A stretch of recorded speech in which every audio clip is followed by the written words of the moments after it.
أعوذ بالله من الشيطان الرجيم بسم الله الرحمن الرحيم رب اشرح لي صدري ويسر لي أمري واحلل عقدة من لساني يفقهوا قولي ربي زدني علما وارزقني فهما. அல்ஹம்துலில்லாஹ், இறைவனுடைய அருளால் நம்ம குரானுடைய ஜுசுக்களை ஒவ்வொரு ஜுசுவாக ஒவ்வொரு நாளாக சைக்காலஜிக்கல் அண்ட் சோஷியல் ஆஸ்பெக்ட்ஸில் பார்த்துட்டு வரோம். நிறைய விஷயங்கள் நம்மளுடைய ரப்பு நமக்காக சொல்லி கொடுத்துக்கிட்டே இருக்கான். அதை நம்ம முழுசாக பார்க்க முடியலன்னாலும் ஒரு ஓவராலாக கொஞ்சம் கொஞ்சமாக ஒரு 30 மினிட்ஸில் எவ்வளோ பார்க்க முடியுமோ அவ்வளோ பார்த்துட்ருக்கோம். அல்ஹம்துலில்லாஹ், ஒவ்வொரு தனிப்பட்ட மனிதனும் தன்னை சீர்திருத்தி கொள்ளாதவரை சமூகத்தை ஒன்றும் பண்ண முடியாது அப்படிங்கிற விஷயத்தை தான் அல்லாஹ் திரும்ப திரும்ப சொல்கிறான். அதனால்தான் நம்மளையும் பார்க்கணும், சமூகத்தையும் பார்க்கணும். ரெண்டுமே ரெண்டு கண்ணு மாதிரி நம்ம யூஸ் பண்ணணும். நம்மளை மட்டுமேயும் பார்க்கக்கூடாது, சமூகத்தை மட்டுமேயும் பார்க்கக்கூடாது. ரெண்டத்தையும் பேலன்ஸ் பண்ணணும் அப்படிங்கிறத தான் நம்ம கற்றுக்கிட்டே வரோம். இன்றைக்கி 10வது ஜுஸு வந்துட்டோம். எனக்கும் ரொம்ப ஆர்வமாக இருக்குது. நம்ம 10 ஜுஸு முடிச்சிட்டோம். இன்னும் 20 ஜுஸு தான் இருக்குது. அல்ஹம்துலில்லாஹ், அதுவும் நம்ம நிறைய விஷயங்கள் கற்றுக்கிட்டு நல்ல முறையில் செயல்படுத்துறதுக்கு இறைவன் நமக்கு உறுதியையும் ஆற்றலையும் வழங்குவானாக. அல்ஹம்துலில்லாஹ். இப்போ ஜுஸு 10 எடுத்துட்டோம் அப்படின்னா சூரா அன்ஃபாலும் சூரா தௌபாவும் இன்க்ளூடட். சூரா அன்ஃபாலில் 41லேருந்து 75 வரைக்கும், சூரா தௌபாவில் 1லேருந்து 92வது வசனம் வரைக்கும் இருக்கும். அல்லாஹ் அன்ஃபால் தௌபான்னோன்னா எனக்கு அப்படி ஒரு குஷியாக இருக்குது. அவ்வளோ சூப்பராக இருக்கும் தெரியுமா சூரா அன்ஃபாலும் தௌபாவும். ஆனால் படிக்கும்போது நமக்கு பயமாக இருக்கும். ஏன்னா அதில் வரக்கூடிய கேள்விகள் அப்படி. அல்லாஹ் எவ்வளோ கேள்வி கேட்பான்னு தெரியுமா? சுபஹான் அல்லாஹ். அதாவது எக்ஸ்கியூஸ் மீ, அதாவது சூரா அன்ஃபாலில் சூரா தௌபாலெலாம் அல்லாஹ் பேசுகிற வார்த்தைகள், பேசுகிற விஷயங்கள் ரொம்ப பொறுப்புணர்வோடு நம்மளை மாற்றும். அவ்வளோ விஷயம் அல்லாஹ் கேட்பான். நீங்கள் எந்த கஷ்டமுமே படாமல் நீங்கள் சொர்க்கத்துக்கு போயிடலான்னு நினைக்கிறீங்களா அப்படின்லாம் கேட்பான். நீங்கள் சமூகத்துக்காக ஒன்றுமே செய்யாமல் நீங்கள் சொர்க்கத்துக்கு போயிடலான்னு நினைக்கிறீங்களா அப்படின்லாம் கேட்பான். அல்லாவே, நான் எனக்காகவே ஒன்றும் செய்யலையே, சமூகத்துக்காக நான் என்ன செஞ்சுருக்கேன், நான் எப்படி போவேன் அப்போ சொர்க்கம்? இந்த மாதிரி பயம் வந்துடும் நமக்கு. ஸோ அந்த அளவுக்கு நம்மளை பொறுப்புணர்வோடு மாற்றக்கூடிய ஆயத்துகள் இதெல்லாம். சூரா அன்ஃபாலும் சூரா தௌபாவும் சுபஹான் அல்லாஹ் கட்டாயம் நம்ம படிக்கணும். எதை பார்த்தாலும் நான் எதை தான் சொல்ல போகிறேன், எல்லா சூறாவையுமே கட்டாயம் படிக்கணும் தான். ஏன்னா அவ்வளோ அர்த்தங்கள், அவ்வளோ என்ன சொல்கிறது, நம்மளை நம்ம சரி பண்ணிக்க முடியும் இந்த விஷயங்கள்லாம் தெரிய வரும்போது. நம்ம இது நாள் வரைக்கும் மற்றவங்கள தான் குறை சொல்லிக்கிட்டு இருந்திருப்போம். அவங்க தான் என்னை ஹர்ட் பண்ணிட்டாங்க, அவங்க தான் என்னை இப்படி பண்ணிட்டாங்க, அப்படி பண்ணிட்டாங்க, அப்படி தான் நம்ம நினச்சிட்டு இருந்தோம். ஆனால் அல்லாஹ் பேசுகிற விஷயங்கள்லாம் நீங்கள் படித்ததுக்கு பிறகு மற்றவங்க செய்கிற தப்பை விட நீங்கள் செய்கிற தப்பு உங்களுக்கு கிளியராக தெரியும். இந்த பிரச்சனையில் நான் இந்த விஷயம் பண்ணிட்டேன், அதனால தான் ஒட்டுமொத்த தப்பும் என்கிட்ட வந்துருச்சு, இதை நான் சரி பண்ணிட்டா இந்த மாதிரி நடக்காது அப்படின்னு நம்மளை நாம் சரி பண்ணி சமூகத்துக்கு முன்னாடி நம்மளை மதிப்பு மிக்க ஆளாக இறைவன் ஆக்குவான். அந்த அளவுக்கு குரானில் பவர் இருக்குது. எப்பன்னா குரான் ஓதுனா மட்டும் பத்தாது, குரானை புரிஞ்சு சிந்திக்கக்கூடியவர்களுக்கு அந்த விஷயங்கள் நடக்கும். அல்ஹம்துலில்லாஹ். இப்போ நம்ம வகுப்புக்குள்ளே போகலாம். இப்போ உளவியல் கருத்துக்கள், சைக்காலஜிக்கல் கான்செப்ட்ஸ் என்ன அப்படின்னு பார்த்தீங்கன்னா, அகெயின் நம்மளுடைய அடையாளத்துக்காக நம்ம செய்யக்கூடிய ஹிஜ்ரா. ஸோ இது ரொம்ப முக்கியம். நமக்கு ஒரு அடையாளம் உருவாக்குவது அப்படிங்கிறது எல்லா இடத்துலையும் முக்கியம். ஏன் அப்படின்னா, இப்போ அல்லாஹ் எனக்கு ஒரு ஆற்றலை கொடுத்துருக்கான். எல்லாத்துக்கும் எல்லா ஆற்றலையும் கொடுத்துருவானா? கொடுக்க மாட்டான். அப்போ அல்லாஹ் ஒருத்தருக்கு சூப்பராக பேசக்கூடிய திறமை இருக்கும், ஒருத்தருக்கு நல்லா சமைக்கக்கூடிய திறமை இருக்கும், ஒருத்தருக்கு க்ளீனாக வச்சுக்கக்கூடிய திறமை இருக்கும், ஒருத்தருக்கு அழகாக கலர் பண்ணக்கூடிய அல்ல ஏதாவது டிசைன் பண்ணக்கூடிய இந்த மாதிரிலாம் திறமைகள் இருக்கும். அப்போ எந்த விஷயம் அவங்களுக்கு பிடிக்குது, எந்த விஷயம் அவங்களுக்கு தெரியுது, எதில் அவங்க ரொம்ப எக்ஸ்பர்ட்டாக இருக்காங்களோ அதை நோக்கி அந்த விஷயத்தை கொண்டு இந்த சமூகத்துக்கு நம்ம பணியாற்றணும் அப்படின்னு நம்ம மைக்ரேட் ஆகிறது. இது ரொம்ப முக்கியம். ஏன்னா நீங்கள் சூரா அன்ஃபால், தௌபாலாம் போரில் கிடைத்த பொருட்கள், பாவ மன்னிப்பு அப்படி தான் நீங்கள் யோசிப்பீங்க. அந்த போரை எதுக்காகன்னா மனிதர்களை இயல்பாக வாழ வைக்கத்தான். நபி ஸல்லல்லாஹு அலைஹி வஸல்லம் யுத்தம் செஞ்சதை எதுக்காகன்னா அங்கே அந்த மனிதர்கள் எல்லாம் ரொம்ப நசுக்கப்பட்டுக்கிட்டு இருந்தாங்க. நசுக்கப்பட்ட மக்களை காப்பாற்ற தான் யுத்தமே. நபி எங்கேயுமே ரொம்ப பெரிய சட்டங்கள்லாம் கொடுக்க மாட்டாங்க. அதே சமயம் நீங்கள் நல்லபடியாக இருக்கணுங்கிறதுக்காக உங்களுக்கு தளர்வுகளை ஏற்படுத்தியிருப்பாங்க. அல்லாவும் சரி, அல்லாவுடைய ரசூலும் சரி. இப்போ அந்த மாதிரி நம்மளை இங்கே நம்ம வாழ்வாதாரத்தை மையப்படுத்தி நமக்கான தளர்வுகளை தான் நம்ம நோக்கி போகணும். அதுக்குன்னு இன்றைக்கி பார்த்திங்கன்னா தப்பான தொழில் செய்கிறவங்க ரொம்ப தளர்வுகளை ஏற்படுத்திக்கிறாங்க. அதை பற்றி நம்ம பேசலை. நமக்கு அல்லாஹ் அறிவு கொடுத்துருக்கான். ஸோ அந்த அறிவை கொண்டு நல்ல செயல்களை, நல்ல தொழில்களை நம்ம தேர்ந்தெடுத்து செய்யக்கூடியவர்களாக இருக்கணும். அதே மாதிரி நல்ல தொழில்களை, நல்ல தொழிலாளர்களை, அப்புறம் சர்வீஸ் பண்ணக்கூடியவர்களுக்கு நாம் அங்கீகாரம் கொடுக்கக்கூடியவராக இருக்கணும். நாம் யாரையுமே அங்கீகரிக்காமல் நம்மளை எல்லாரும் அங்கீகரிக்கணும்னு நினச்சா நடக்குமா? நடக்காது.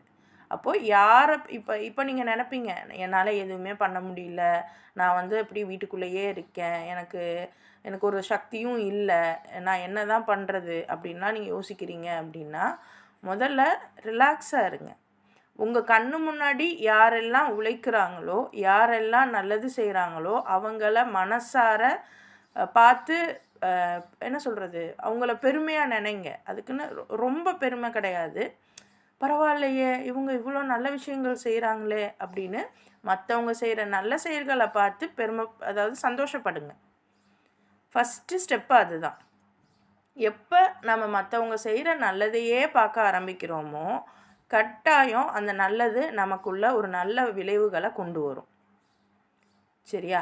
ஸோ விஷயம் நமக்கான அடையாளத்தை உருவாக்கணும். அதுக்காக நம்ம ஹிஜ்ரத் செஞ்சாலும் பரவாயில்ல. ஹிஜ்ரத் அப்படிங்கிறது இப்போ நிறைய பேர் சொல்கிறீங்க, என்னால் இந்த வீட்டுக்குள்ளே இருந்து சுத்தமாக முடியல, வேறு வழி இல்லாமல் நான் வாடகை வீட்டுக்கு போகிறேன் அப்படின்னா நீங்கள் போகிறது தப்பில்லை.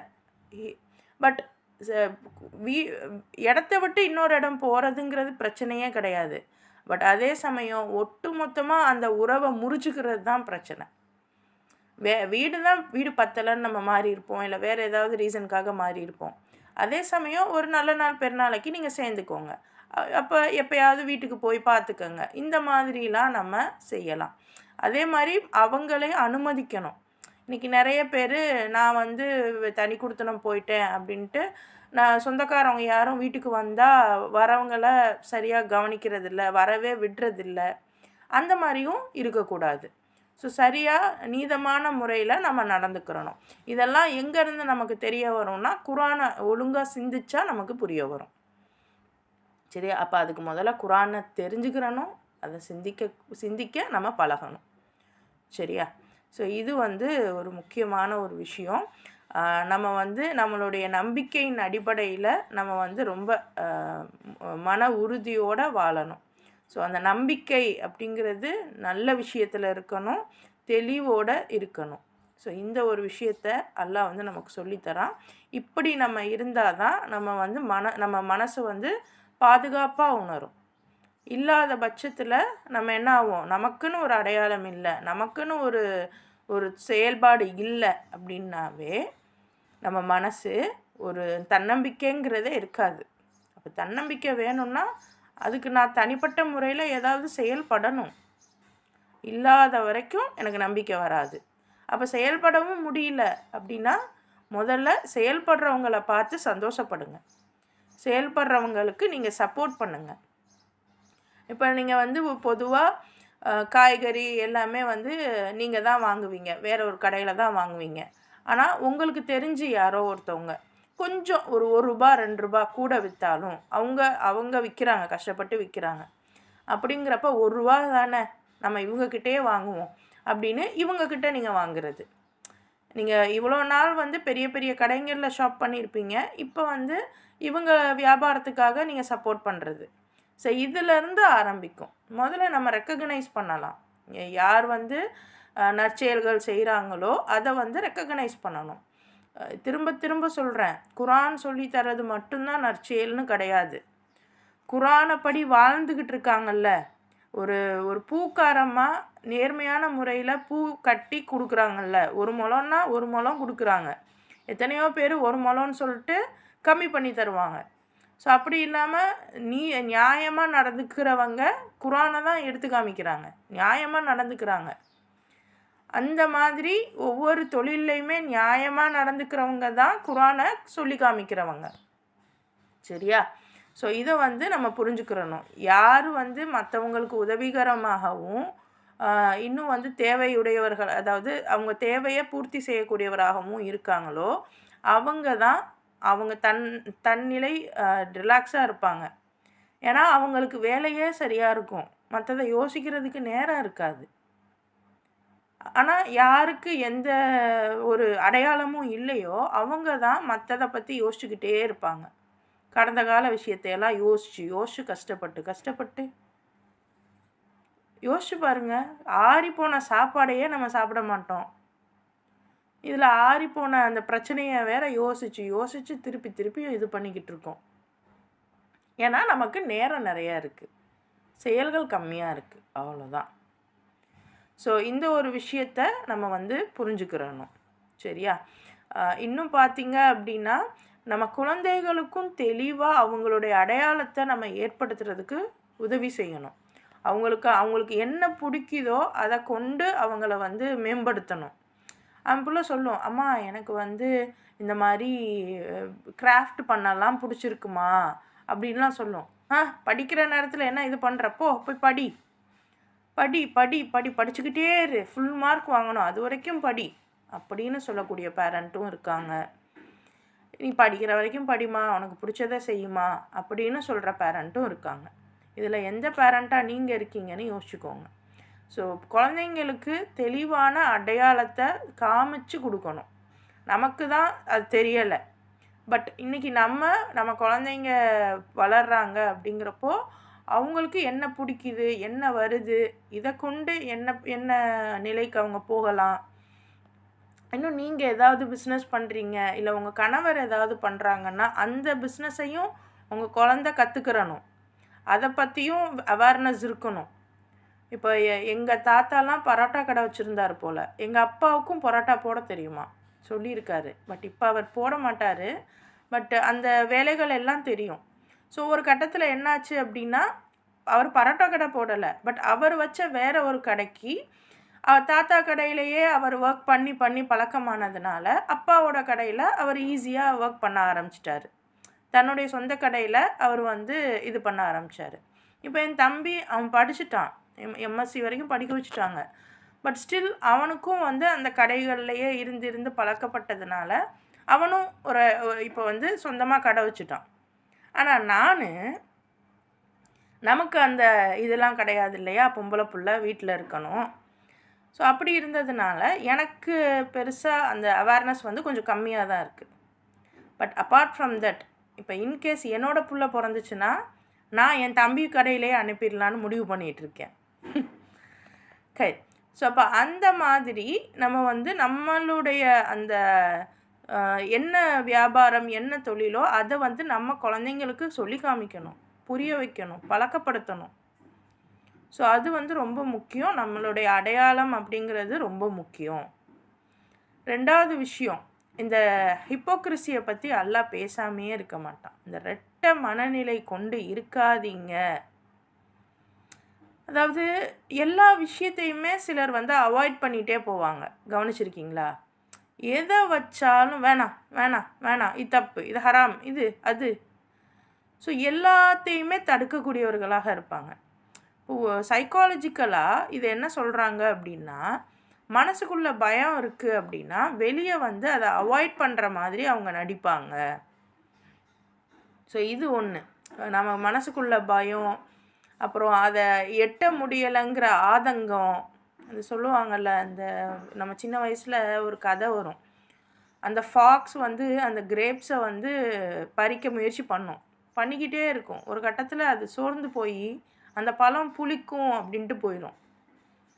ஸோ அந்த மாதிரி ஒரு செயலை எனக்கு செய்கிறதுக்கு சோம்பேறித்தனம், இல்லை அதை யோசிக்கிறதுக்கு எனக்கு சோம்பேறித்தனம், இல்லை எனக்கு ஏற்படக்கூடிய பயம், இதன் காரணமாக எல்லா செயலையுமே நான் வந்து தடுத்துக்கிறது, அவாய்ட் பண்ணுறது. ஸோ இதை பற்றியும் அல்லாஹ் வந்து பேசியிருக்கான் சூரா தௌபாவில் 45 to 47 வரைக்கும். அதாவது சந்தேகத்தோட யாராவது உள்ளே வராங்கன்னா அவங்களோட கவனமாக இருங்க. ஏன்னா அவங்க மனசில் ஏற்படக்கூடிய அந்த நம்பிக்கையின்மை, ஏன்னா நம்பிக்கையில் ஸ்ட்ராங்காக இல்லைன்னா தான் பயம் வரும். பயம் இருந்துச்சுன்னா அவங்க எதையுமே செய்ய மாட்டாங்க, அவங்க வந்து தடுத்துக்கிட்டே இருப்பாங்க. இது வேணாம், அது வேணாம், இது இப்படி ஆயிரும், அது அப்படி ஆயிரும். நல்லா யோசிச்சு பாருங்கள், நம்ம எந்தெந்த விஷயங்களில் இப்படி சொல்லிக்கிட்டு இருக்கோம். நம்ம கணவர் ஏதாவது வந்து சொன்னாங்கன்னா எடுத்தோடனே வேணாம், அது அப்படி ஆயிரும், இது இப்படி ஆயிரும்.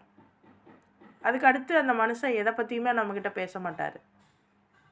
நம்ம அமைதியாக இருந்தால் கூட பரவாயில்ல, அவரே முடிவெடுத்துப்பார். நம்ம வேறு நெகட்டிவாக வேறு பேசி விட்ருவோம். இந்த பிள்ளைகிட்ட போனால் நிறைய நெகட்டிவாக பேசுதுமா, வேணாமா அப்படின்னா அடுத்த எந்த இதையுமே நம்மக்கிட்ட பகிர்ந்துக்க மாட்டாங்க. இந்த மாதிரி சிலர் இருப்போம். சிலர் வந்து நம்ம என்ன போய் யார்கிட்ட சொன்னாலும், நம்மளுடைய கணவர்கிட்ட நம்ம எதை போய் சொன்னாலும் அவர் நெகட்டிவாக பேசுவார். அவர் நெகட்டிவாக பேசுகிறாரேன்னு நீங்கள் வருத்தப்பட தேவையில்ல. ஏன்னா அவருக்கு ஏதோ ஒரு வகையில் பயம், அதனால தான் அவர் நெகட்டிவாக பேசுகிறாரு. பேசுனா பேசட்டும், நம்ம சரியான விஷயத்த செய்வோம் அப்படின்னு நம்ம மேலே தவக்குள், அதாவது அல்லாஹ் மேலே தவக்குள் வச்சு நம்ம மேலேயும் நம்பிக்கை வச்சு நம்ம வந்து முன்னேறி போகணும். ஸோ இது வந்து ரொம்ப முக்கியமான விஷயம். ஸோ இந்த இரட்டை மனநிலையை வந்து தவிர்த்துக்கிறணும். அப்புறம் ஓவர் கான்ஃபிடென்ட்டையும் தவக்குலையும் பற்றி எல்லாம் பேசுவான். இந்த ஓவர் கான்ஃபிடென்ட்டுன்னு ஒன்று இருக்குது. ஒன்று எனக்கு எதுவுமே தெரியாதுன்னு, ஒன்றும் தெரியாதுன்னு இறங்கி கிடப்போம். இல்லைன்னா எனக்கு எல்லாமே தெரியும்னு அதிக நம்பிக்கையோடு இருப்போம். ஸோ இது இல்லாமல் இடைப்பட்டு ஒரு விஷயம் இருக்குது, அதுதான் தவக்குல். ஸோ அதை பற்றியுமே அல்லாஹ் வந்து சொல்கிறான். அதாவது எனக்கு எல்லாமே தெரியும், நான் பர்ஃபெக்டாக இருக்கேன் அப்படிங்கிற அந்த ஓவர் கான்ஃபிடென்ஸ் வந்து என்ன ஆகும் அப்படின்னா என்னுடைய அகந்தையை வந்து கூட்டி விட்டுரும். என்னுடைய ஈகோ, எனக்கான தற்பெருமையை கூட்டிடும். அதை தாண்டி எனக்கு அந்த மாதிரி என்னால் எல்லாமே முடியுது அப்படின்னு ஓவர் கான்ஃபிடென்ட் வர்ற நேரத்தில் அல்லாஹ் எனக்கு இவ்வளோ விஷயத்த கொடுத்துருக்கானே, எனக்கு இவ்வளோ சக்ஸஸ் கிடைக்குதே, அப்போனா எனக்கு பொறுப்பு எவ்வளோ இருக்குது, அதெல்லாம் நான் பண்ணணுமே அப்படின்னு நீங்கள் நினச்சிங்கன்னா உங்கள் கான்ஃபிடென்ட்டு பக்குவப்படும். நம்ம நினப்போம், நான் இவ்வளோ சூப்பராக சமைக்கிறேன், என்ன மாதிரி யாராலையும் சமைக்க முடியாது. அப்போ அவ்வளோ சூப்பராக சமைக்கிறீல, யாருக்கு சமைச்சு தர? உன்னை சுற்றி எத்தனை பேர் இருக்காங்க, எத்தனை பேருக்கு நீங்கள் சமைச்சு தரீங்க? நம்ம என்ன பண்ணுறோம், நம்மளோட குழந்தைங்களுக்கு மட்டுமே வகை வகையாக 10 பேர் சாப்பிட வேண்டிய ஃபுட்டை ஒரே ஆளுக்கு செஞ்சு தரோம். கொஞ்சம் கொஞ்சமாக செஞ்சு தந்தாலும் சரி, இல்லை நிறையா செஞ்சு தந்தாலும் சரி, அது செஞ்சு கொடுத்து சாப்பிட்ட பிறகு மிஞ்சினதை சிலர் யாருக்காவது கொடுப்பாங்க, சிலர் அதையும் குப்பையில் போட்டுருவாங்க. அப்பார்ட் ஃப்ரம் இவ்வளோ சமைக்க தெரிஞ்ச உனக்கு ஏன் நீ மற்றவங்களுக்கு தரலைன்னு அல்லாஹ் கேட்டுருவானே, நான் யாருக்கும் இன்னும் தரலையே அப்படின்னு நீங்கள் யோசிக்கும்போது உங்களோட பொறுப்பு வரும். ஓவர் கான்ஃபிடென்ட் வராது, பொறுப்பு தான் வந்து நிற்கணும். இந்த மாதிரி உங்களுக்கு என்ன தெரியுதோ, சிலர்லாம் வந்து அழகாக கூட பின்னுவாங்க, ஆனால் ஐயா அதுக்கெல்லாம் எங்கே நேரம்? அப்போ அல்லாஹ் கேட்பான், உனக்கு கூட பின்னுறதுக்கு நான் சொல்லி கொடுத்துருந்தேனே, நீ பின்னுனிய, அதை பின்னி யாருக்காவது கொடுத்தியா? சும்மா கொடுக்கணும்னு அல்லாஹ் சொல்லலை, நம்ம வாழ்வாதாரத்தை நம்ம மேம்படுத்திக்கிறணும். அதை கொண்டு அதுக்குன்னு செய்கிறதையெல்லாம் சும்மாவே கொடுத்துக்கிட்டு இருந்தோன்னா நமக்கே பிடிக்காது. எதுக்கு நான் செய்யணும், அவங்களுக்கு செஞ்சு தர்றதுக்காக நான் இருக்கேன், என் வேலையை யார் பாப்பா அப்படின்னு தான் தோணும். அதே சமயம் அதை ஒரு அமௌண்ட்டுக்கு நான் தரேன் அப்படின்னா என்னையே அது வந்து பூஸ்ட் பண்ணும், ஏன்னா என்னுடைய வாழ்வாதாரமாக அது இருக்கும். அப்போ அந்த மாதிரி நமக்கு தெரிஞ்சதை கொண்டு நம்ம வந்து செய்யக்கூடிய அந்த வேலைகளில் நமக்கு பரக்கத்தும் இருக்குது, அல்லாஹ் அதுக்கு கேள்வியும் கேட்பான். ஸோ இது வந்து ரொம்ப முக்கியமான ஒரு விஷயம். சரியா? ஸோ எப்பெல்லாம் நமக்கு ஓவர் கான்ஃபிடென்ட் வருதோ, எதெல்லாம் எனக்கு தெரியாததா அப்படின்னு வருதோ, அதை கொண்டு பொறுப்பாக மற்றவங்களுக்கு நம்ம பயனளிக்கணும். அது சார்ஜபிள் தான், ஃபீஸ் வாங்கிக்கிறதுலாம் பிரச்சனை இல்லை. அதே மாதிரி நமக்கு யாராவது ஏதாவது தராங்கன்னா பதிலுக்கு நம்மளும் ஏதாவது தரணும் தான். அவங்களுக்கு நான் துவா செய்கிறேன், துவா செய்கிறதெல்லாம் விஷயம் கிடையாது. அவங்களுக்கு கண்டிப்பாக நீங்கள் ஏதாவது தரணும், ஆனால் சரியான முறையில். இப்போ எப்படி உங்களுக்கு இப்போ நான் வந்து ரீசண்டாக ஒன்று பார்த்தேன். என்னென்னா, எங்கள் பக்கத்து வீட்டுக்காரவங்களுக்கு நான் ஏதோ கொடுத்தேன். அப்போ அவங்க என்ன பண்ணாங்க, அந்த கிண்ணத்தில் வந்து அகெயின் அவங்க ஒரு ஏதோ திங் வச்சு கொடுத்தாங்க, ஏதோ ஃபுட்டு மாதிரி ஏதோ ஒன்று வச்சு கொடுத்தாங்க. ஸோ அது நல்லா இருந்துச்சு. பரவாயில்ல, இந்த மாதிரி நம்மளும் அப்போ பண்ணலாம். பிகாஸ் அது வரைக்கும் எனக்கு தெரியாது. யாராவது ஒருத்தவங்க கொடுக்குறாங்க அப்படின்னா அந்த பாத்திரத்தை அப்படியே கொடுப்போம், பட் அதுக்குள்ளே ஏதோ வச்சு தராங்க அப்படிங்கிறது நல்லா இருந்துச்சு. ஸோ இனிமேல் நம்மளும் அதை ஃபாலோ பண்ணுவோம். அப்போ அந்த மாதிரி தான் நம்ம ஒவ்வொரு இடத்துல ஒவ்வொருத்தவங்க செய்கிறத பார்த்தாவது நம்ம கற்றுக்கிறணும். சரியா? ஸோ இது நம்மளுடைய ஓவர் கான்ஃபிடென்ட் நமக்கான பொறுப்பாக மாறணும். இது ஒரு விஷயம். 4வது விஷயம், குற்ற உணர்வு. நமக்கு ஏற்படக்கூடிய அந்த கில்ட்டு ஃபீல் இருக்குல்ல, அதை எப்படி வந்து ரிப்பன்டன்ஸாக மாற்றுறது, அதை எப்படி வந்து நல்ல ஒரு நிலையாக கன்வெர்ட் பண்ணிக்கிறது நமக்கு வரக்கூடிய அந்த கில்ட்டு ஃபீலை அப்படின்னா, நம்ம மனசை நம்ம ஒரு தப்பு பண்ணிட்டோம், முதல்ல தப்பு பண்ணோம் அப்படிங்கிறத ஒத்துக்கிற மனப்பான்மை நமக்கு வேணும். அது அந்த ஈகோ இல்லாமல் போச்சுன்னாவே வரும். ஓவராக அகம்பாவத்தோடு இருந்தால் தான் நம்ம ஒத்துக்க மாட்டோம். பட் அகம்பாவம் இல்லாமல் நான் தப்பு பண்ணிட்டேங்கிற எண்ணம் எனக்கு வந்துச்சுன்னா, நான் வந்து அது என்ன ஆகும் அப்படின்னா, மனசு கொஞ்சம் கஷ்டமாக ஆகும் தான். ஓகே. ஆனால் அதே நம்ம வந்து வச்சுக்கிட்டே இருந்தோன்னா டிப்ரெஷனுக்குள்ளே போயிடுவோம். ஒரு நேரம், 1 மணி நேரம், 2 மணி நேரம், 1 நாள் 2 நாள் டிப்ரெஷனில் இருக்கிறதெல்லாம் ஒரு பிரச்சனையே இல்லை. டிப்ரெஷன் வரும் தான், டிப்ரெஷன் வரும் போகும். அது ரொம்ப நாளாக தொடர்ந்து நீங்கள் சந்தோஷமே படாத அளவுக்கு ஒரு 2 மாதம் 3 மாதம் இருக்குன்னா தான் அது ரொம்ப பெரிய பிரச்சனை. கொஞ்ச நேரத்துக்கு உங்கள் மனசு கஷ்டமாக இருக்குன்னா கஷ்டம்தான் இருக்கும், அதை நீங்கள் அனுமதிச்சு தான் ஆகணும், கஷ்டப்பட்டு தான் ஆகணும் நம்ம. சரியா? அப்போது அந்த கில்ட்டு ஃபீலை நம்ம ரொம்ப அதை நினச்சி ஒடுங்கி சும்மாவே படுத்தே கிடக்குறோம். மனசு கஷ்டமாக இருக்குன்னு படுத்தே கிடக்குறோம். இது நல்லதா? இல்லை யா அல்லாஹ் நான் தப்பு பண்ணிட்டேன், இதுலேருந்து மீள்றதுக்கு எனக்கு வழி சொல்லு அப்படின்னு அல்லாஹ்கிட்ட கேட்டு ஏதோ உங்களால் முடிஞ்ச அந்த தப்பை திருத்திக்கிறதுக்கு முயற்சி பண்ணி அதில் தோற்று போனாலும் பிரச்சனை இல்லை, பட் அந்த தவறை நம்ம வந்து திருத்திக்கிறணும் அப்படின்னு நம்மளை நாம் சரி பண்ணுறோம்ல, இதுதான் ரொம்ப முக்கியமான ஒரு விஷயம். ஸோ தவறு செஞ்சு நம்ம திருந்திட்டோம் அப்படின்னா அது வந்து நல்ல முறையில் நம்மளோட மன அழுத்தம் வந்து வராது, அந்த மனசு கஷ்டமாக இருக்கிறது குறைஞ்சிரும். தவறு செஞ்சேன், ஆமாம் நான் செஞ்சேன், ஒத்துக்கிறேன், ஏதாவது எனக்கு பதில் சொல்லியா அல்லா, எனக்கு ஏதாவது வழிகாட்டு அப்படின்னு அல்லாஹ்கிட்ட நின்ற வேண்டியது தான். அவன் நமக்கு ஹெல்ப் பண்ணுவான். ஸோ இது ஒரு விஷயம். 5வது விஷயம், நம்மளுடைய இன்டென்ஷன்.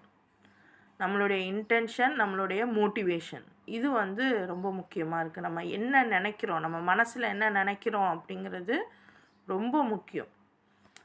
இன்னும் பார்த்திங்கன்னா, நம்ம வந்து எதையுமே இழக்கிறதுக்கு தயாராக இருக்கணும். அல்லாஹ்வுக்காக நான் எதையும் இழக்கிறதுக்கு தயாராக இருக்கணும். என்ன சொல்கிறீங்க? புரியலை. அல்லாஹ் எனக்கு வந்து ஒரு சின்ன விஷயத்தில் அறிவு கொடுத்துருக்கான். அந்த அறிவை கொண்டு நான் மக்களுக்கு பயனாற்றணும், எனக்கும் அது பயனளிக்கணும், மற்றவங்களுக்கும் அது பயனளிக்கணும். அது அளிக்கிறதுக்கு நான் சில கம்ஃபர்ட் ஜோன்லேருந்து வெளியே வரணும்.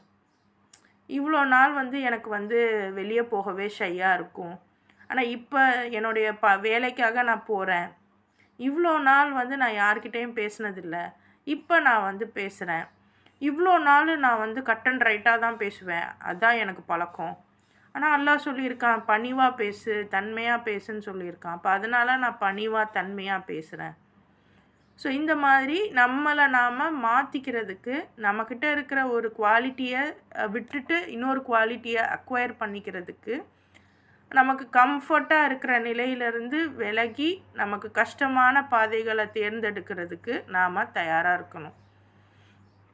ஸோ இதுதான், அதாவது ரியாலிட்டியாகவே ஒன்று சொல்லுவாங்க, கம்ஃபர்ட் ஜோனில் இருந்தால் நம்மளால் ஒன்றுமே சக்ஸஸ் பண்ண முடியாதுன்பாங்க. இப்போ நம்ம வந்து கம்ஃபர்ட் ஜோனில் இருக்கோமா இல்லை கடினமான பாதையை சூஸ் பண்ணி நடந்துகிட்ருக்கோமா அப்படின்னு உங்கள் செக் பண்ணி பாருங்கள். நீங்கள் செக் பண்ணி பாருங்கள். ஸோ இந்த விஷயங்கள்லாம் வந்து சைக்காலஜிக்கல் ஆஸ்பெக்ட்ஸில் நம்ம பார்க்க முடியுது.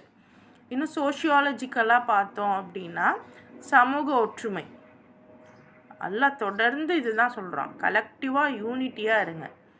அன்ஃபாலில் 46வது வசனத்துலலாம் பாருங்கள், ஒத்துமையாக இருங்க, சின்ன சின்ன விஷயத்துக்கெலாம் தேவையில்லாமல் விவாதம் செய்யாதீங்க. ரொம்ப விவாதம் செஞ்சீங்கன்னா பலவீனவர்களாக ஆகிடுவீங்க. இன்டர்னல் கான்ஃப்ளிக்ட், நீங்கள் உள்ளுக்குள்ளேயே தேவையில்லாமல் விவாதம் பண்ணாதீங்க. சிலர்லாம் வந்து நம்ம எந்த அளவுக்கு ஈமானில் உறுதியாக இருக்கோன்னு சொல்லி டெஸ்ட் பண்ணி பார்ப்பாங்க குரூப்பில் வந்து. நீங்கள் வந்து அல்லாஹ் இருக்குன்னு நம்புறீங்களா, அதாவது அல்லாஹ்க்கு உருவம் இருக்குன்னு நம்புறீங்களா, அல்லாஹ்க்கு உருவம் இருக்கா இல்லையா? இந்த மாதிரியான ஒரு ஒரு தேவையில்லாத விஷயங்களை கொண்டு வந்து நிறுத்தி அதில் டிபேட் பண்ணுறதுங்கிறது முட்டாள்தனமானது. ஸோ நம்ம வந்து எதுக்காக வந்து விவாதம், அதாவது கலந்து பேசலாம் அப்படின்னா, அல்லாஹ் வந்து மன்னிக்கிறானாமே, எதுக்கு மன்னிப்பான், எதுக்கு தண்டிப்பான், உங்களோட ஐடியா என்ன? இந்த மாதிரி கேட்டுக்கிறது வேற. அதில் வந்து நமக்கு அறிவு வளரும். அல்லாஹ்க்கு உருவம் இருக்கா உருவம் இல்லையான்னு கேட்குறதுல என்ன அறிவு வளரப்போகுது? அல்லாஹ்க்கு உருவம் இருந்தால் நமக்கு என்ன, இல்லைன்னா நமக்கு என்ன? அது நம்ம வேலையா? அப்போது அல்லாஹ்வுடைய தன்மைங்கிறது வேற. ஸோ எதை பற்றி பேசணும், எதை பற்றி பேசுனா நமக்கு பயன், எதை பற்றி பேசுனா நமக்கு பயன் இல்லை அப்படிங்கிறத உணர்ந்து அதை பற்றி பேசக்கூடியவர்களாக நம்ம இருக்கணும். சும்மா கண்டதையும் பற்றி பேசி விவாதிக்கிறதுக்கெலாம் நம்ம ஆள் இல்லை, நம்ம அப்படி இருக்கக்கூடாது. அப்படி ஏதாவது நம்ம தேவையில்லாததை பற்றி பேசிக்கிட்டு இருந்தோம் அப்படின்னா அந்த குரூப்புடைய ஒற்றுமை குலைஞ்சிடும். அப்போ வெளியாட்கள் வந்து அந்த குரூப்பை சிதைச்சிருவாங்க. 2வது, பொருளாதார நியாயம். ஜக்காத்தை பற்றி ரொம்ப தெளிவாக இருக்குமா. நீங்கள் ஜக்காத்தை பற்றி கேட்டீங்க, நான் வீடியோ கூட ரெடி பண்ணிட்டேன், இன்ஷால்லா நான் அப்லோட் பண்ணுறேன். ஜக்காத்துங்கிறது யாருக்கு கொடுக்கணும், பொருளாதார நியாயம். எல்லாம் ரொம்ப அழகாக பேசுகிறான். நம்மளுடைய அந்த வெல்த், நம்மளுடைய அந்த பணத்தை, நம்மளுடைய அந்த என்ன சொல்கிறது, வெல்த்னால் உங்களுக்கு புரியும், செல்வத்தை நம்ம சரியான முறையில் டிஸ்ட்ரிபியூட் பண்ணணும், சரியான முறையில் நம்ம கொடுக்கணும். இதனால் தவறுகள் குறையும், வறுமை குறையும். அப்போ யோசிச்சு பாருங்கள், நீங்கள் கொடுக்கக்கூடிய அந்த செல்வமானது, அந்த ஜக்காத்தானது வறுமையை குறைக்கணும் அப்படின்னா அது எதுக்கு பயன்படணும்?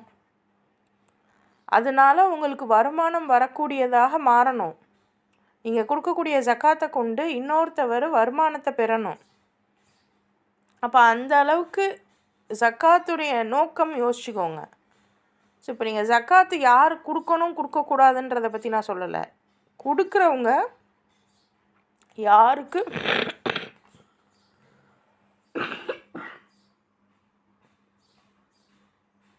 எக்ஸ்கியூஸ் மீ, சுத்தமாக என்னால் முடியல. கயிறு அவுது பில்லாஹி மினஷ் ஷைத்தானிர் ரஜீம். ஸோ அப்போ கொடுக்கக்கூடிய ஜக்காத்தை யாருக்கு கொடுக்கணும் அப்படிங்கிறத யோசிங்க. நீங்கள் கொடுக்குற ஜக்காத்தை கொண்டு அவங்க நல்ல முறையில் இருக்கணும், அவங்களுடைய கஷ்டம்லாம் குறையணும். அந்த மாதிரி நீங்கள் ஜக்காத் தரீங்களா அப்படின்னு யோசிங்க. நகையை விற்று கொடுக்கவா, இது பண்ணி கொடுக்கவா, அதை பற்றிலாம் நான் பேச வரல. நீங்கள் நகையை விற்று கொடுத்தாலும் கொடுத்தவங்களுக்கு ஏதாவது லாபம் வருமா, ஏதாவது அவங்க சிம்பிளாக சொல்லப்போனால் யார் பிஸ்னஸ் பண்ணுறாங்களோ, யாருக்கு எனக்கு எனக்கு எனக்கு அது பேர் என்ன, பிஸ்னஸ் பண்ண தெரியும். நான் இவ்வளோ நாள் அதுக்கு நான் படிச்சிருக்கேன், இவ்வளோ நாள் நான் எக்ஸ்பீரியன்ஸ் இருக்குது, பிஸ்னஸ் பண்ணவும் தெரியும். கொஞ்சம் நீங்கள் ஜக்காத்தாக கொடுத்தீங்கன்னா அது எனக்கு பயனுள்ளதாக இருக்கும் அப்படிங்கிற மாதிரி சிலர் இருப்பாங்க. அவங்களுக்கு தான் கொடுக்கணும். சும்மா ஒன்றுமே தெரியாதவங்களுக்கு நீங்கள் பிஸ்னஸ் பண்ணுங்கன்னு நம்ம கொடுத்துட்டு அவங்களுக்கு ஒன்றும் தெரியாது, அவங்க எப்படி பிஸ்னஸ் பண்ணுவாங்க? இன்றைக்கி நிறைய பெண்கள் என்ன பண்ணுறாங்க, ஜக்காத்தை விடுங்க, அவங்கக்கிட்ட இருக்கிற பணம் நகையவே வந்து நான் பிஸ்னஸ்க்கு போட போகிறேன் அப்படி, அவங்களுக்கு ஒன்றுமே தெரியாது, ஆனால் நான் பிஸ்னஸ் பண்ண போகிறேன் அப்படின்னு போடுறது. இல்லைன்னா அண்ணன் தம்பிகிட்ட வாங்குறது, அவங்கக்கிட்ட இருந்து வாங்கி நான் இது பண்ண போகிறேன் அது பண்ண போகிறேன்னு போகிறது. கடைசியில் நமக்கும் ஒன்றும் தெரியலை, பிஸ்னஸ் லாஸும் ஆகி அண்ணன் தம்பியோட பணமும் போகிறது, நம்ம பணமும் சேர்ந்து போகிறது. இப்படி பொடுபோக்காக இருக்கக்கூடாது. பெண்கள் கற்றுக்கிறணும், கொஞ்சம் வேலை பார்க்கணும், வேலை பார்த்து கற்றுக்கிறணும், இன்டர்ன்ஷிப்பு இந்த மாதிரிலாம் நிறைய இருக்குது, ப்ராசஸ் இருக்குது. எடுத்தோடனே மேலே தான் போகணுன்னா முடியாது, அது ஒன்று இருக்குது. ஸோ அப்போ பொருளாதாரத்தை நியாயமாக எப்படி வந்து நம்ம செலவு பண்ணணும் அப்படிங்கிறத பற்றி எல்லாம் பேசியிருப்பான். சூரா தௌபாலாம் தயவு செஞ்சு படித்து பாருங்கள், ரொம்ப அழகாக இருக்கும். ஆனால் நம்ம இருக்கிற நிலைமைக்கு நமக்கு பயமாக தான் இருக்கும். ஏன்னா அல்லாஹ் சொல்கிற மாதிரி 1% கூட நம்ம இருக்க மாட்டோம். அதனால் கொஞ்சம் பயமாக தான் இருக்கும். பட் ஸ்டில் அது நல்ல சூறா, கட்டாயம் நம்ம தெரிஞ்சுக்க வேண்டிய சூறா. அடுத்து சோஷியல் கான்ட்ராக்டை பற்றி பேசுகிறான்ல. சோஷியல் கான்ட்ராக்ட், நம்மளுடைய பொறுப்பு. இப்போ சமூகத்தில் இப்படி தான் நடந்துக்கிறணும், ஒருத்தர் இன்னொருத்தர்கிட்ட இந்த முறையில் தான் நடந்துக்கிறணும், இதை பற்றி தான் எல்லாம் பேசுவான். எப்படி பொறுப்போடு நடந்துக்கிறணும் அந்த இதெல்லாம். இப்போது நிறைய விஷயங்கள் பார்த்தீங்க அப்படின்னா, இப்போ ஒரு சொத்து விவகாரமாக இருக்கட்டும், உங்களுக்குள்ளே இருக்கக்கூடிய விவகாரமாக இருக்கட்டும், பங்குனா பங்கு தான். அதில் வந்துக்கிட்டு இல்லை இது என் பங்கை நான் வாங்கிக்கிட்டேன், உங்கள் பங்குலேருந்தும் கொடுங்க அப்படின்னு கேட்கக்கூடாது. அதே மாதிரி கவர்மெண்ட்டில் பார்த்தீங்க அப்படின்னா நிறைய ஊழல்கள் நடக்குது, நிறைய இது இயற்கை வளங்கள் வந்து சுரண்டப்படுது. இதெல்லாம் வந்து அல்லாஹ் வந்து தடுக்கிறான். இந்த மாதிரிலாம் ஒரு கவர்மெண்ட் வந்து பண்ணக்கூடாது. அல்லாஹ்வுடைய கவர்மெண்ட்டில் அப்படிலாம் இருக்காது. ஸோ ஒப்பந்தம் சரியான முறையில் இருக்கும். இப்போ நீங்கள் இவ்வளோ படிச்சிங்கன்னா உங்களுக்கு இந்த வேலைன்னு சொல்லி தானே படிக்க வைக்கிறாங்க, படிப்பு கொடுக்குறாங்க. படித்து முடிச்சுட்டு வெளியே வந்தால் ஒரு வேலையும் இல்லை. படித்து முடிச்சுட்டு வெளியே வந்து ஃபுட்டு கடை வைக்கிறாங்க. அந்த ஃபுட்டு கடை வைக்கிறதுக்கு நான் எதுக்கு அவ்வளோ கஷ்டப்பட்டு இன்ஜினியரிங் படிக்கணும்? அப்போ ஆரம்பத்திலேயே ஃபுட்டு கடைக்கே நான் படித்து நான் உள்ளே வந்திருக்கலாம்ல. அப்போ இதெல்லாம் நம்ம யோசிக்கணும். அப்போ என்ன சொன்னாங்க, ஆனால் என்ன நடக்குது? அப்போ சமூகத்துடைய ஒப்பந்தங்கள் என்ன ஆகுது? ஆனால் இஸ்லாம் அல்லாஹ் வந்து அல்லாஹ்வுடைய சட்டத்தில் இந்த மாதிரி ஒப்பந்தங்கள் மீறவே படாது அப்படிங்கிறத நம்ம வந்து பார்க்கலாம். ஏன்னா இன்றைக்கி சுபஹானல்லாஹ் கல்வி அப்படிங்கிற பேரில் கல்விக்காகவே இன்றைக்கி எக்கச்சக்க கடன்கள் வாங்குகிறாங்க. இன்ஃபேக்ட் நான் வந்து ஒரு பிஸ்னஸ் ஸ்கூலுக்கு போயிருந்தேன், ட்ரைனிங் கொடுக்கறதுக்கு போயிருக்கும்போது அந்த பிஸ்னஸ் ஸ்கூலில் வந்து அந்த பிஸ்னஸ் ஸ்கூலே ரெடி பண்ணி கொடுக்குது. அந்த அளவுக்கான ஒரு எனக்கு தெரிஞ்சு எல்லா காலேஜஸ், பெரிய பெரிய காலேஜஸ்லேயுமே லோன் ரெடி பண்ணி தருவாங்கன்னு நினைக்கிறேன். படிக்கிறதுக்கே லோனு. ஆனால் சம்பளம் பார்த்திங்கன்னா 10,000, 5,000, 7,000. 6-7 வருஷத்துக்கு முன்னாடியும் அந்த காசு தான், இப்போவும் அந்த காசு தான். சுபஹானல்லாஹ். ஓகே, அப்போது இந்த விஷயங்களை வந்து அல்லாஹ் பேசுகிறான். அடுத்து வந்து இன்ஸ்டிடியூஷனல் கரப்ஷன். ஸோ மறைமுகமாக வைக்கக்கூடிய அந்த அஜெண்டாக்களை அல்லாஹ் வந்து தவிர்க்கிறான். 107லலாம் பார்த்தீங்க அப்படின்னா மதம் சார்பாக, அதாவது ஸ்பிரிச்சுவல் அப்படின்ற பேரில் நம்ம இந்த செய்கிறாங்க இல்லையா, கோயில், மசூதி, சர்ச்சு, எதுவாக இருக்கட்டுமே, அதாவது மதம் அப்படிங்கிற பேரில் அவங்க வந்து நிறையா வாங்கி உள்ளே போட்டுக்கிறது. நிறைய நடக்கும் இதெல்லாம். ஸோ நிறைய விஷயங்கள், நிறைய எந்த இதுவுமே ஒன்றுக்கு ஒன்று சளைச்சதில்லை. எல்லாருமே எல்லா மத இதுலேயுமே மோஸ்ட் ப்ராபப்ளி 90% அவங்களுக்கு வரக்கூடிய அந்த ஜக்காத்தாக இருக்கட்டும், எல்லா இதுலேருந்தும் அவங்கவுங்களுக்கும் ஷேர் எடுத்துப்பாங்க தான், இல்லைன்னு நம்ம மறுக்க முடியாது. அந்த மாதிரி இன்ஸ்டிடியூஷனல் ஸ்பிரிச்சுவல் இன்ஸ்டிடியூஷன்ஸ் அப்படின்னு சொல்லிட்டு நான் சொல்கிறது எல்லாரையுமே சொல்லலை, பட் அதிகமானவர்கள்னு சொல்கிறேன். அதில் நல்லவர்களும் இருப்பாங்க தான், இல்லைங்கலை. ஆனால் இறைவனின் பெயரால் என்ன சொல்லி மற்றவங்களை ஏமாற்றி வாங்கக்கூடிய அந்த விஷயங்களை பற்றியுமே அல்லாஹ் கண்டித்து பேசுகிறான். அடுத்து ஒரு தலைமைத்துவம் அப்படின்னா அதுக்கு அந்த கரேஜ், அந்த தைரியம் எவ்வளோ முக்கியமானது அப்படின்னு அல்லாஹ் சொல்கிறான். ஒரு தலைமை ரொம்ப தளர்ந்து போச்சுன்னா சமூகமும் வீழ்ச்சி அடையும் அப்படின்னு அல்லாஹ் சொல்கிறான். ஸோ ஒரு சமூகம் தலை நிமிர்ந்து சக்ஸஸ்ஃபுல்லாக இருக்கணும் அப்படின்னா அந்த லீடர் சக்ஸஸ்ஃபுல்லாக அதை கொண்டு செலுத்தணும். லீடர் எனக்கு மட்டும் எல்லாம் போதும், இப்போ நம்மளோட அரசியல் தலைவர்கள்லாம் அப்படி தானே இருக்காங்க, எல்லாருக்கும் தெரியும் தானே அதெல்லாம். ஆனாலும் அதெல்லாம் நம்ம பெருசாக பார்க்க மாட்டோம். அப்படி என்னதான் இருந்தாலும் கூட அவங்களுக்கு தான் நம்ம திரும்ப திரும்ப ஓட்டு போடுவோம். அதுக்குன்னு இப்போ நான் யாருக்கு ஓட்டு போடுங்கன்னெலாம் பேச மாட்டேன், இறைவன் பாதுகாப்பானாக. இந்த டெமோக்ரஸிக்கும் நமக்கும் சம்மந்தமே இல்லை. ஏன்னா இது எதுவுமே அல்லாஹ்வுடைய சட்டத்தை நிறைவேற்றுறது கிடையாது. அதுக்குன்னு நம்மளுடைய சட்டம் தான் சரி அப்படின்னா, நம்மளுடைய சட்டம் சரிதான், ஆனால் நம்மளுடைய சட்டத்தை யார் கையில் வச்சுருக்காங்களோ, ஜமாத்துக்காரர்கள் சரியாக இயங்குகிறாங்களா அப்படின்னா எனக்கு தெரிஞ்சு இல்லை. உங்களுக்கு தெரிஞ்சு நல்லபடியாக இயங்குறாங்கன்னா அல்ஹம்துலில்லாஹ், அவ்வளோதான். பட் எனக்கு தெரிஞ்சு இல்லை. அல்லாஹ்வுடைய சட்டத்தை சரியாக நடைமுறைக்கு படுத்துகிறாங்க, நியாயமாக நடந்துக்கிறாங்க அப்படின்னா எனக்கு தெரிஞ்சு இல்லை. அட்லீஸ்ட் நம்ம வீடுகள்லையாவது நம்ம நடந்துக்கிறோமா அப்படின்னா அதுவும் இல்லை தான். ஸோ இப்போ நம்ம யோசித்து பார்க்கும்போது உண்மையாகவே நம்ம முஸ்லீமானு நமக்கு டவுட் வரணும். நம்ம அல்லாஹ் முஸ்லீமாக பிறந்துட்டோம் அப்படிங்கிறதுக்காகலாம் நமக்கு எந்த சலுகையும் தரப்போகிறதில்ல. அல்லாஹ்வுடைய சொற்படி நம்ம நடந்தோன்னா தான் நமக்கு சலுகைகள். ஸோ இதை பற்றி சிந்திக்க ஆரம்பிங்க இன்ஷா அல்லாஹ். ஸோ ஜுசு 10 நமக்கு டோட்டலாக உண்மையான ஈமான் அதை பற்றியும் நம்மளுடைய உள்ளத்தை பற்றியும் ரொம்ப அழகாக சொல்லி காமிக்குது. ஒற்றுமையாக எப்படி இருக்கணும், அகந்தை அதாவது ஈகோவை விட்டு எப்படி வெளியே வரணும், எப்படி நம்ம மனசை பாதுகாப்பாக வச்சுக்கிறணும், நம்ம மனசை எப்படி சுத்தப்படுத்திக்கிறணும் அப்படின்னு எல்லாம் சொல்லித்தரான்.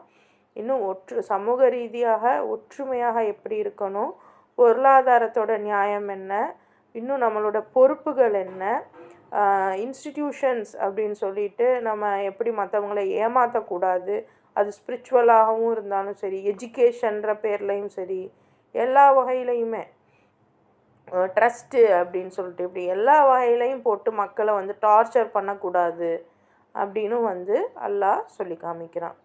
அல்ஹம்துலில்லாஹ். இந்த விஷயங்கள் எல்லாம் நமக்கு நிறைய பாடங்களையும் சிந்தனைகளையும் தூண்டுது. இதை நம்ம குரானில் ஓதும்போது இன்னும் சிந்தனைகள் நமக்கு வரணும், கட்டாயம் வரணும். நீங்கள் ஒரு நாளைக்கு ஒரு ஜுசு முடிச்சிடணும் அப்படின்லாம் யோசிக்காதீங்க. ஒரு நாளைக்கு ஒரு ஆயத்தை எடுத்தால் கூட அதை சிந்திக்காமல் அடுத்த ஆயத்துக்கு போகாதீங்க. யோசிச்சு பாருங்கள், அந்த ஆயத்துக்களை சிந்திச்சு பாருங்கள், அந்த ஆயத்துக்களை கண்ணால் முழுசாக பாருங்கள். டைம் எடுக்கும், உடனே புரியாது, ஆனால் முயற்சி பண்ணுங்கள். முயற்சி பண்ண வரும். அரபியையும் தமிழையும் கலந்து யோசிக்கணும். அதுக்கெலாம் நிறைய பயிற்சிகள் தேவை. பரவாயில்ல, பண்ணுங்கள், ஒன்றும் பிரச்சனை இல்லை. சிந்திச்சுக்கிட்டே இருங்க. தப்பானாலும் பரவாயில்ல. நான் தப்பு பண்ணிட்டா என்ன பண்ணுறது? தப்பு பண்ணாமல் எதுவுமே கற்றுக்க முடியாது. தப்பு பண்ணாலும் அல்லாஹ் உங்களை மன்னிப்பான், நீங்கள் சரி பண்ணுவீங்க அதை அப்படின்னு நம்பிக்கையோட இறைவனுக்காக இறைவனுடைய செயல்களை செய்ய ஆரம்பிப்போமாக. இன்ஷா அல்லாஹ் இறைவன் உங்களுக்கும் எனக்கும் அந்த தாக்கத்தையும் அந்த நுண்ணறிவையும் தந்தருள்வானாக. அல்ஹம்துலில்லாஹ். ஸோ இன்றைக்கி நீங்கள் என்ன கற்றுக்கிட்டீங்க, உங்களுடைய சம்மரி சொல்லலாம். வலைக்கும் சலாம். அல்ஹம்துலில்லாஹ், இன்னைக்கு ஜுசு 10ல வந்து நம்ம நிறைய விஷயங்கள் பார்த்தோம். அதுல குறிப்பா சொல்லணும்னா நம்மளை சுத்தியும் அண்ட் வந்து நம்மளுடைய சொசைட்டிலையும் நடக்கிற விஷயங்கள் தான். நம்ம யாருமே வந்து அதை கேர் பண்ணிக்கிறது இல்லை. அதாவது என்னன்னா, இது அவ்வளவுதான் அப்படின்னு சொல்லிட்டு மூவ் ஆன் ஆகி போயிடுறோம். அந்த இடத்துல நின்று ஒரு செகண்ட் நிதானமா யோசிக்கிற அந்த பக்கம் வந்து நம்ம கிட்ட யார்கிட்டயுமே இல்லதான். அது நம்மளுடைய லைஃப்ல நடந்தாலும் சரி, அல்லது பிறருக்கு நடந்தாலும் சரி, நம்மளை தவிர எல்லாமே மத்தவங்கன்னு நம்ம எடுத்துக்கும் போது அதுக்கான பொறுப்புணர்வுகள் நமக்கு இல்லாம போயிடுது. அப்ப சுயநலம் அந்த இடத்துல ஒரு விஷயம் அந்த இடத்துல இருக்கும்போது அந்த சுயநலத்திலயாவது கரெக்டா இருக்கோமானா அதுவும் இல்லை. சோ இந்த ஜுசுல எனக்கு புரிஞ்ச விஷயங்கள் என்னன்னா, நம்ம சுயநலமாவும் இருக்கணும், பொது நலமாவும் இருக்கணும். சுயநலம் இல்லாத எந்த மனுஷங்களும் இந்த உலகத்துல கிடையவே கிடையாது. ஆனா அந்த சுயநலத்திலயாவது கரெக்டா இருக்கிறோமானா அங்கேயும் ஒரு கேள்விக்குறிதான் இருக்கு அப்படிங்கறத நான் புரிஞ்சுக்கிட்டேன். அடுத்து இந்த இடத்துல நீங்க சொல்லியிருந்தீங்க அடையாளத்தை மேம்படுத்துறோம். ஒருத்தவங்களுடைய அடையாளம் என்ன அப்படிங்கறத அதை உருவாக்கி அதை நம்ம கரெக்டான முறையில கொண்டு போகணும். அது நம்மளா இருந்தாலும் சரி, நம்மளுடைய குழந்தைகளா இருந்தாலும் சரி. இன்னைக்கு பெண்கள் மத்தியில நான் பார்க்காத ஒரு விஷயம், அல்ஹம்துலில்லாஹ், அல்லாஹ் எனக்கு அந்த ஒரு விஷயத்தை கொடுத்துருக்கான்னு நினைக்கும் போது இந்த இடத்துல அவனுக்கு நன்றி செலுத்தக்கூடிய ஒரு நிலையை தான் நம்ம பாக்குறேன். அடுத்து வந்து மத்தவங்களுக்கும் நம்ம எத்தி வைக்கணும் அப்படின்னு நினைக்கிற அந்த ஸ்டேஜ்ல யாரும் அதுக்கு முன் வர மாட்டேங்கிறாங்கன்னா அவங்களுடைய ஃபேமிலி மெம்பர்ஸுக்கு வந்து அது இவங்க சொல்லலைன்னு தான் நான் சொல்லுவேன். ஏன்னா நேத்து கூட ஒரு சிஸ்டர் சொல்லியிருந்தாங்க, எனக்கு வந்து எல்லாமே ஆசைதான், எனக்கு எல்லாமே கத்துக்கணும். ஆனா யாருமே எங்க வீட்டுல இருக்கவங்க புரிஞ்சுக்க மாட்டேங்கிறாங்க. என்னை விட்டு வீட்டை விட்டு வெளியே போக கூடாதுங்கிறாங்க, எதுவும் கத்துக்க கூடாதுங்கிறாங்க, எதுவும் படிக்க கூடாதுங்கிறாங்க. நான் இப்படியே தான் இருக்கணும் அப்படின்னு சொன்னா அதை ஃபர்ஸ்ட் அவங்களே அதை சரியா புரிஞ்சுக்கல. அப்ப அவங்க அந்த இடத்துல ஒரு தாழ்வு மனப்பான்மையை உருவாக்கும் போது தன்னை சுத்தி இருக்கிறவங்களும் அப்படிதான் இருப்பாங்க அப்படிங்கிறது அவங்களுக்கு புரியறது இல்லை. சோ புரிய வைக்கணும். தான் ஃபர்ஸ்ட் அதை புரிஞ்சு அதை அடுத்து புரிய வைக்கும் போது அல்ஹம்துலில்லாஹ் நிச்சயமா அதுல ஒரு மாறுபாடு வந்து நமக்கு கண்டிப்பா தெரியும். அது நல்ல ஒரு மாற்றமா இருக்கும் அப்படிங்கிறது தான் எனக்கு புரிஞ்சுக்கிட்ட விஷயம். அடுத்து வந்து அந்த இரட்டை மனநிலையை வந்து தவிர்த்துக்கிறது ரொம்ப நல்லது அப்படிங்கறத இந்த இடத்துல நம்ம பதிய வச்சே ஆக வேண்டிய ஒரு விஷயமா இருக்கு. அடுத்து வந்து எல்லாத்தையும் தடுக்கிறாங்க அப்படின்னா, இப்ப படிக்க கூடாது, ஓதக்கூடாது, நீங்க இதை செய்யக்கூடாது, அதை செய்யக்கூடாது கணவன்மார்களே தடுக்கிறாங்க அப்படின்னா, அல்லது வந்து வீட்டுல இருக்கக்கூடிய சில பெற்றோர்களுக்கு கூட அதுல வந்து உடன்பாடுகள் கிடையாது. அப்ப அந்த இடத்துல நம்ம என்ன நினைக்கிறோம் அப்படின்னா, இவங்க அந்த மாதிரி விஷயங்கள் ஏன் பண்றாங்க, ஏன் நம்மள வந்து இப்படியே தடுத்துட்டே இருக்கிறாங்க அப்படின்னு நினைக்கும் போது அதுல இன்னைக்கு ஒரு விஷயம் சொல்லியிருந்தீங்க, பயம். அந்த பயம் கண்டிப்பா எல்லாருக்குள்ளயுமே இருக்கும். இப்ப நம்ம சைக்கிள் ஓட்டுறோம்னு எடுத்துக்கிட்டாங்க கூட அந்த சைக்கிள் எடுக்கிறதுக்கு முன்னாடி நம்ம என்ன யோசிப்போம், எடுத்தா விழுந்துருவோமோ. அப்ப அங்க ஒரு நெகட்டிவ் தாட் வந்துச்சுன்னா நம்ம யாராலையுமே அடுத்து போக முடியாது, முன்னேறி போக முடியாது. இல்ல எடுப்போம், 4 அடிதான கால்ல, சரி ஓகே வாங்கிக்குவோம். அதுக்கப்புறம் நம்மளா என்ன செய்வோம், நம்ம கொஞ்சம் பெருசானே சொல்லுவோம், யாருமே எனக்கு கத்து தரல, நானே விழுந்து விழுந்து எந்திரிச்சேன், கேட்டு பார்த்தேன் சொல்லல, கத்து கொடுக்க ஒரு ஆள் கிடைக்குமான்னு பார்த்தா கிடைக்கல, சரி நானா அதுல முன்னேறி வந்துட்டேன் அப்படின்னு சொல்லுவோம். அது ரொம்ப பெரிய அனுபவமா இருக்கும். அதனுடைய வெற்றியெல்லாம் அதை அனுபவிக்கும் போது ரொம்ப மாஷா அல்லாஹ் சுப்ஹானல்லாஹ் ரொம்ப சூப்பரா இருக்கும். அதுதான் இங்க சொல்லியிருந்தீங்க, அந்த பயம்ங்கிற ஒரு விஷயம் மட்டும் இங்க இல்ல அப்படின்னா அது வந்து நம்ம சூப்பரா அதை வந்து நம்ம சக்சஸ்ஃபுல்லா கொண்டு போக முடியும். சோ அந்த பயத்தின் காரணமாக தான் அது வந்து நம்மளா இருந்தாலும் சரி, அது பிறராக இருந்தாலும் சரி அப்படிங்கறது இந்த இடத்துல ரெண்டாவது ஒரு விஷயமா நம்ம பார்த்தோம். அடுத்து வந்து அந்த ஓவர் கான்பிடன்ஸ். நம்ம ஓவர் கான்பிடன்ஸ் எடுத்துக்கும் போது கண்டிப்பா எல்லாருக்குள்ளயுமே ஒரு அடி வாங்கிதான் மேல வந்திருப்போம். அந்த ஓவர் கான்பிடன்ஸ் வந்து நமக்கு எப்பவுமே இருக்கும் தான். ஒரு சில விஷயங்கள்ல நம்ம இவ்வளவு வருடங்கள்ல கண்டிப்பா இருந்திருக்கும். ஆனா அது நம்மளுடைய தற்பெருமையை கூட்டிடாம இருக்கணும் அப்படிங்கறத இந்த இடத்துல ஒரு விஷயமா முன் வச்சீங்க. சுபஹானல்லாஹ், அது சூப்பரா இருந்துச்சு. அதை நம்ம கடைபிடிச்சோம்னா நம்மளுடைய உள்ளத்துல அது பதிஞ்சிருச்சுனாலே நமக்கு வந்து இப்ப நமக்கு சமைக்க தெரியும், சூப்பரா சமைக்க தெரியும், எனக்கு வந்து பிரியாணி பர்ஃபெக்டா பண்ண தெரியும்னு நினைச்சு நம்ம என்ன செய்வோம், அந்த ஒவ்வொரு இதுலயும் நம்ம அந்த என்ன செய்வோம்னா அந்த ஒரு சின்ன மறதி வந்துடும், இடையில ஒரு கேப்ல ஒரு மறதி வந்துடும். அந்த மறதி என்ன ஆயிடும் அப்படின்னா, எதனால வந்திருக்கும் அப்படின்னா அந்த தற்பெருமை. என்னால முடியும், மத்தவங்களால அது முடியாது அப்படின்னு தான் மட்டும்தான் அங்கே அப்படின்னு நினைக்கும் போது அது நம்மளுடைய உள்ளத்துல ஏதாவது ஒரு சின்ன ஒரு சருகுதலையோ அது ஏற்படுத்திடும். அது கண்டிப்பா பெண்களாக இருக்கிற நமக்கு கண்டிப்பா அது நடந்திருக்கும். வீட்டுக்கு வாங்கன்னு சொல்லி யாருக்காவது நம்ம சமைச்சு போடுறோம்னு சொல்லிட்டு கடைசியில ஏதாவது ஒரு சின்ன சொதப்பலாயிரும். என்ன காரணம்னா, நான் நல்லா சமைப்பேன்ற அந்த ஓவர் கான்பிடன்ஸ். இன்னொன்னு என்னன்னா, எனக்கு சுத்தமாவே எதுவுமே தெரியாதும்பாங்க, ஆனா சமைச்சா நல்லா இருக்கும். அப்ப அந்த ரெண்டு விஷயங்களுக்கும் மத்தியில நமக்கு என்ன வேணும்னா, எது நடந்தாலும் ஹைர் அல்ஹம்துலில்லாஹ் அப்படிங்கிற அந்த தவக்கல் சொன்னீங்களா, அந்த வேர்டு, அந்த கரெக்டான வேர்டு, அந்த இடத்துல பொருத்தமான ஒரு வேர்டு அது தவக்கல். அவ்வளவுதான், நம்பிக்கை. அந்த நம்பிக்கை தான் காரணம். சமைக்க தெரியலையா, ஓகே சமைக்கிறேன் இன்னைக்கு, பரவாயில்லையே நம்ம சமைச்சிட்டோமே அப்படின்னு நமக்குள்ள ஒரு இது அந்த தோணுதல் வந்துரும். அது சூப்பரான ஒரு அனுபவம் இல்லைங்களா? அடுத்து வந்து கில்ட்டி ஃபீலிங்ல இருந்து மாறத பத்தி தொடர்ந்து நீங்க 10 ஜுசுக்கள்லயும் மாஷாஅல்லா திரும்ப திரும்ப வரக்கூடிய ஒரு விஷயம் தான். அந்த கில்ட்டி ஃபீலிங் வந்து எப்படி வருது? ஏன் வருது? அது எப்படி நம்ம மாத்திக்கணும்? அப்படிங்கிறத தொடர்ந்து அல்லாஹ் ரப்பல் ஆலமீன் தன் திருமறையில சொல்றான் அப்படிங்கிற ஒரு விஷயத்த பதிவு செஞ்சீங்க. அதுல வந்து அந்த தவறு செய்யறத ஃபர்ஸ்ட் உணரணுங்கிறதே இன்னும் இந்த 10 ஜுசு நம்ம படிச்சிருக்கோம். அது நம்மள எத்தனை பேருக்கு உள்ளுக்குள்ள வந்திருக்கு அப்படிங்கிறது நம்ம கொஞ்சம் யோசிச்சு பார்த்தோம்னா, நம்ம நம்மளவே திருத்திக்கிறதுக்கு ஒரு வாய்ப்பா இருக்கும். அப்ப அல்லாஹ்ட்ட கேட்டு மீண்டு வரணும். அவ்வளவுதான். எல்லாமே சரியாயிரும். சரி செய்யாத விஷயங்கள் எதுவுமே கிடையாது. அதுல தோத்தாலும் பரவாயில்லன்னு சிஸ்டர் சொன்னாங்க. அத நீங்க வாங்க, அதுல முயற்சி பண்ணி வெளிய வாங்க. அதுல தோத்தாலும் பரவாயில்ல அப்படின்னு சொல்லி சொன்னாங்க. அத யோசிக்க வேண்டிய ஒரு விஷயம், சிந்தனைக்குள்ள உள்ளாக்க வேண்டிய ஒரு விஷயம். அடுத்து நம்ம பார்த்தது வந்து இன்டென்ஷன் மோட்டிவேஷன் பத்தி நம்ம பார்த்தோம். அது வந்து எதா இருந்தாலும் அல்லாஹ்வுக்காக இழக்க தயாராகணும். நான் மத்தவங்களுக்காக எல்லாமே தியாகம் பண்றேன்னு சொல்லுவேன். ஆனா அதுல எதுவுமே எனக்கு பிரயோஜனம் அளிக்காது. அப்போ தனக்கும் பிரயோஜனப்படணும், பிறருக்கும் பிரயோஜனப்படணும். இதுதான் தீன். ஆனா இதுல நம்ம என்ன செய்யறோம்னா, எனக்கு இப்ப நான் தொழுக மாட்டேன், நான் ஓத மாட்டேன், நான் எந்த அமலும் செய்ய மாட்டேன். என்னோட லைஃப்ல நான் இறைவனை பத்தின சிந்தனையே எனக்கு இருக்காது. ஆனா நான் மத்தவங்களுக்கு சொல்லுவேன். அப்ப இந்த மாதிரி இருக்கக்கூடாதுல்ல. அப்ப இந்த மாதிரி இருக்கக்கூடாதுங்கிறத நம்ம இந்த இடத்துல புரிஞ்சுக்கிறோம். அப்ப மத்தவங்களுக்காக நம்ம என்ன செய்யறோம், வைக்கிறோம் அப்படின்னா, அத நானும் கடைபிடிக்கணும். மத்தவங்களுக்கும் அத சொல்லணும். அப்படிங்கிற ஒரு விஷயம் இதுல ரொம்ப சூப்பரான ஒரு விஷயம். இன்னொன்னு அதுல அந்த கம்ஃபர்ட் ஜோன்ல இருந்து வெளிய வந்தா தான் கண்டிப்பா இந்த குழந்தைங்களுக்கு நான் பார்த்த வரைக்கும் சின்ன குழந்தைங்கள வந்து பெற்றோர்கள் இடுப்புல சுமந்துட்டே போவாங்க தாய்மார்கள். பிறந்ததுல இருந்தே சொல்லுவாங்க, நான் கீழே கூட இறக்கி விட்டது இல்ல. ஆனா அந்த குழந்தைக்கு 1 வயசாகி 2 வயசாகியும் கிட்டத்தட்ட 4 வயசாகியும் நடக்க தெரியாத குழந்தை நான் பார்த்திருக்கேன். என்ன காரணம்னா பழக்கல. அந்த பழக்கவே இல்ல. கம்ஃபர்ட் ஜோன்ல வச்சு வச்சு வச்சு பழக்கிட்டாங்க. அந்த குழந்தை இறங்குனா தடுமாறுது. ஏன் தடுமாறுது அப்படின்னா நடக்க தெரியல. அது ஏன்னா பழக்கல. அந்த அது அதே மாதிரி ஒரு ஒரு சின்ன விஷயங்கள் ப்ராப்ளம்ஸ் எல்லாம் நம்ம பார்க்கும்போது வைக்கும்போது என்ன அந்த இடத்துல நமக்கு தோணும்னா, இந்த ப்ராப்ளம்லாம் கொஞ்சம் முன்னாடியே வந்திருந்தா ஒரு அந்த ப்ராப்ளம் சால்விங்களுடைய அந்த விஷயங்கள்லாம் நமக்கு தெரிஞ்சிருக்குமோ? திடீர்னு வரும்போது அது நம்மளால ஏத்துக்க முடியல. இது நம்மளுடைய எல்லா லைஃப்லயும் நடந்திருக்கும்.